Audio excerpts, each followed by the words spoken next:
Argentina যদি বিশ্বকাপ ফাইনালে ওঠে তাহলে কি লিওনেল মেসি নিষিদ্ধ হতে পারেন? শুনতে অবাক লাগলেও এমন সম্ভাবনাই তৈরি হয়েছে।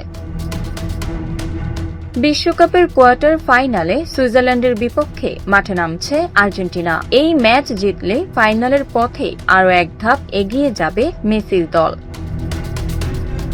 কিন্তু ফাইনালে উঠলে নতুন এক সমস্যার মুখে পড়তে পারেন মেসি, কারণ 29 জুলাই অনুষ্ঠিত হবে MLS অলস্টার গেম, যেখানে মেসির নাম রয়েছে। আর বিশ্বকাপ ফাইনাল হলে সেটি হবে মাত্র 10 দিন আগে।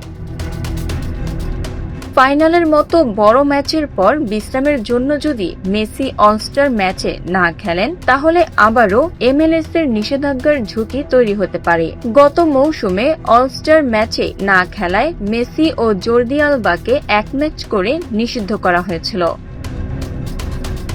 তবে এবার পরিস্থিতি ভিন্ন। বিশ্বকাপ ফাইনাল খেলে আসলে মেসির অনুপস্থিতির যৌক্তিক কারণ থাকবে, তাই শাস্তি হবে কিনা সেটাই এখন বড় প্রশ্ন।